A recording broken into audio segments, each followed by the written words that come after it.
আমি এখন বর্তমানে আছি শিবপুর বাজারে। এখানে মালাই চা খাওয়ার জন্য। আর এখানে মালাই চায়ের দাম কত করে আমরা সরাসরি জানবো বড় ভাইয়ের কাছে, দোকানদারের কাছে। সঙ্গে থাকবেন। স্যার, আপনি কোথা থেকে আসছেন? আমি আসছি রাজশাহী থেকে। রাজশাহী থেকে? জি। কি জন্য রাজশাহী থেকে এই যে আসছেন? শিবপুরের এখানকার মালাই চা খুব বিখ্যাত। বিখ্যাত এই মালাই চা। চাটা উপভোগ করার জন্য আসছি, এর আগেও খাইছি। ভালো লাগে। এই রোডে যাওয়ার চিন্তা হলেই মনে হয় যে আগে ওই চাটা না খেলে আসলে পথের জার্নিটা আনন্দদায়ক এবং তৃপ্তিদায়ক হবে না। এজন্যই এই পথে যাওয়া শুরু হলেই প্রথমে চাটার বা এই মালাই চায়ের কথাটাই মনে হয়। মালাই চায়ের কথা মনে পড়ে না? বড় ভাই, আসসালামু আলাইকুম। ভাই, আপনি ভালো আছেন? আলহামদুলিল্লাহ। আচ্ছা, আপনি এই চায়ের ব্যবসা কতদিন থেকে করেন? এই মোটামুটি 4 বছর। 4 বছর। এর আগে কি করতো? এর আগে অন্যজন। অন্যজন করতো।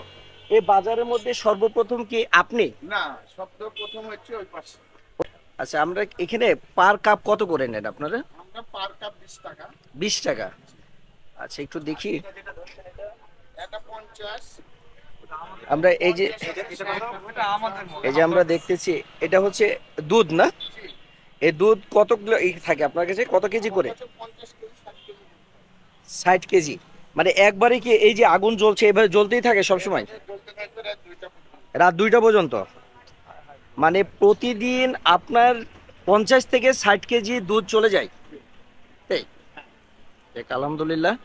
আমরা একটু চাটা, লিকারটা একটু দেখি। এটা কি লিকারও দিচ্ছেন? লিকারের পরে আপনি দুধ দিবেন। পার কাপ কত করে? পার কাপ বেশি 50 60। আর নিচে হচ্ছে আপনার 10 টাকা। রেগুলার কাস্টমারদের জন্য কত? রেগুলার কাস্টমার 50 দেয়া যায়। আপনার এখানে কোথাকার কাস্টমার সবচাইতে বেশি আসে? আপনার রোডে হাই রোডের কাস্টমার, বাসায় সব জায়গারই কাস্টমার।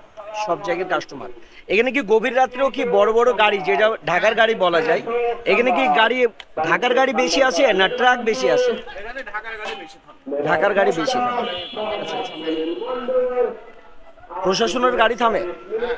আচ্ছা, আচ্ছা। ওকে, ভালো থাকবেন। আসসালামু আলাইকুম।